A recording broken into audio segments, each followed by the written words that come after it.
एक आदमी अपने पड़ोसियों के द्वारा अपने स्विमिंग पूल को बिना परमिशन के इस्तेमाल करने की वजह से बहुत परेशान हो गया और उसने इसके बाद जो किया उसने सभी को चौंका दिया। हफ्तों की इस परेशानी और हताशा के बाद उसने आखिर में बदला लेने की योजना बनाई और उसके इस साहसिक कदम से पूरे पड़ोस में ये चर्चा का एक विषय बन गया। तो चलिए हम बताते हैं आपको आखिर हुआ क्या था। लेकिन वीडियो में आगे बढ़ने से पहले हमारी आपसे एक रिक्वेस्ट है कि अगर आप हमारे चैनल पर नए आए हैं तो प्लीज इसे सब्सक्राइब जरूर कर लीजिएगा और अगर ये वीडियो पसंद आए तो इसे लाइक करना मत भूलिएगा। मार्क अपने पड़ोसियों के रवैये से परेशान था। मेंडेस परिवार बिना इसकी परमिशन के बार बार उसके पूल को इस्तेमाल कर रहा था, जिससे वह बहुत ज्यादा तंग आ चुका था। टोनी मेंडेस, जो कि मार्क का पड़ोसी था, अपने अहंकारी अंदाज में हमेशा मुस्कुराकर मार्क की नाराजगी को हल्के में टाल देता था, मानो कुछ बड़ा मुद्दा ही नहीं हो।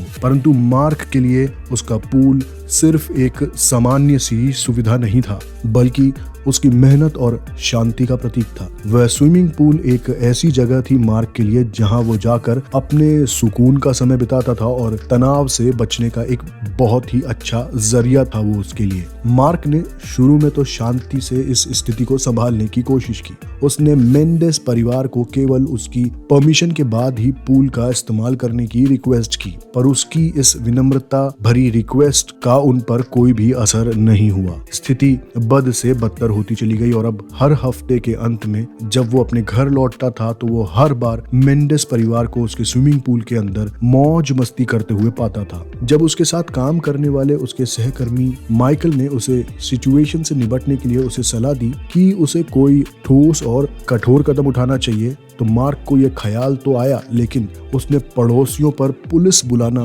उचित नहीं समझा। वो केवल अपनी शांति चाहता था। फिर एक दिन मार्क की सहन शक्ति टूट गई। काम से थके हारे लौटने पर उसने फिर से अपने पूल में पड़ोसियों को पार्टी करते हुए देखा। गुस्से से भरा मार्क अंदर आया और उसने आखिर में फिर एक योजना बनानी शुरू की। वह किसी भी तरह का कोई भी टकराव नहीं चाहता था, लेकिन एक स्पष्ट संदेश देना चाहता था। उसने पूल के केमिकल्स पर रिसर्च की और एक शरारतपूर्ण योजना बनाई। उसने पानी में एक ऐसा केमिकल मिक्सचर डालने का निश्चय किया जिससे ऐसा लगे कि पूल में कुछ गलत हो गया है। ये मिक्सचर पूल में झाग पैदा करता, जिससे पड़ोसियों को डरकर भागना पड़ेगा, लेकिन किसी को नुकसान नहीं होगा। अगले वीकेंड मार्क अपनी योजना को अंजाम देने के लिए तैयार था। जब मेंडेस परिवार और उनके दोस्त फिर से मार्क की परमिशन के बिना उसके पूल में मस्ती कर रहे थे, तो अचानक से मार्क गया और उसने अपना मिश्रण पानी में डाल दिया। कुछ ही समय में पूल का पानी नीले झाग में बदल गया और पानी से भाप उठने लगी। टोनी और उसके मेहमान घबरा गए और तुरंत पूल से बाहर निकल गए। सब हैरान थे कि पूल के साथ आखिर हुआ क्या है। मार्क ने मासूमियत से कहा कि यह शायद एक रासायनिक असंतुलन यानी कि केमिकल इम्बैलेंस हो सकता है और उन्हें कुछ समय के लिए पूल का उपयोग नहीं करना चाहिए। इस घटना के बाद पड़ोसियों ने पूल से दूर रहना शुरू कर दिया। टोनी भी चुपचाप चला गया और मार्क ने अपनी शांति वापस पा ली। उसने सोचा कि अब कोई और उसकी संपत्ति पर बिना उसकी परमिशन के कदम नहीं रखेगा, परंतु मार्क को पता था कि यह परमानेंट कंडीशन नहीं होगी। टोनी जैसा आदमी इतनी आसानी से हार मानने वालों में से नहीं था। अगले हफ्ते टोनी मार्क के दरवाजे पर आया। उसके चेहरे पर निराशा थी। उसने मार्क पर आरोप लगाया कि उसने पूल के साथ कुछ किया था। हालांकि टोनी के पास कोई सबूत नहीं था। वो जानता था कि कुछ गड़बड़ जरूर थी।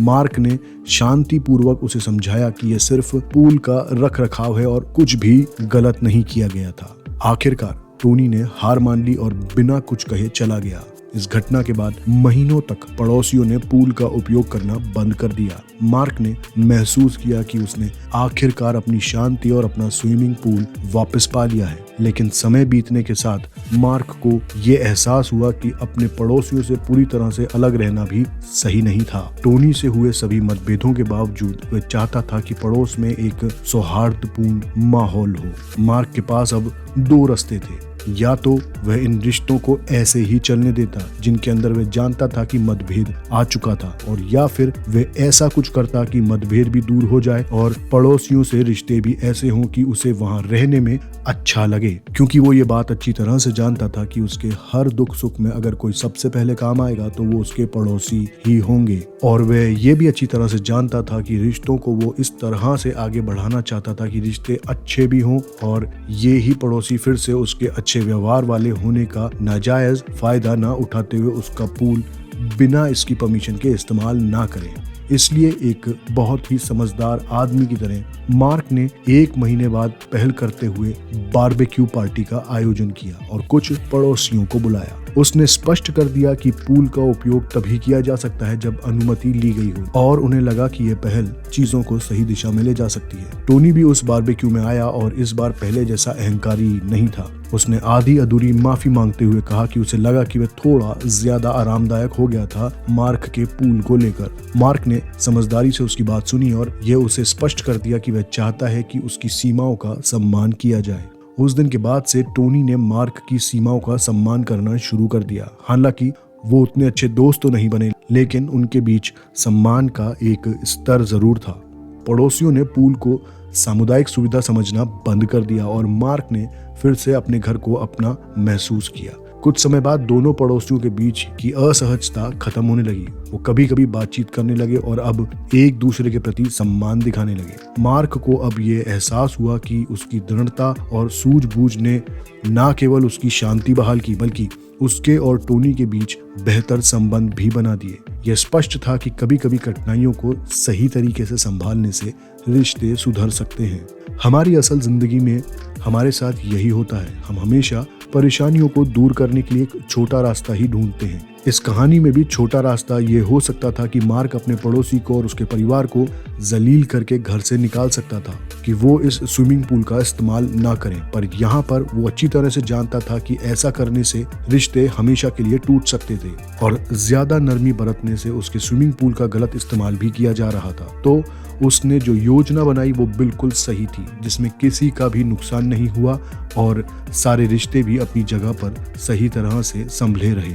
ये हमें यही सिखाता है कि हर स्थिति को अपने फेवर में करने के लिए बस हमें सही रास्ते की तलाश करनी होती है और साथ में चाहिए होता है थोड़ा सा ठहराव, यानी कि थोड़ा सा पेशेंस। दोस्तों, उम्मीद करते हैं आपको हमारी आज की ये कहानी पसंद आई होगी। कहानी अच्छी लगी हो तो प्लीज़ एक बार इस वीडियो को लाइक ज़रूर करिएगा और अगर आप हमारे चैनल पर नए आए हैं तो प्लीज़ इसे सब्सक्राइब ज़रूर कर लीजिएगा।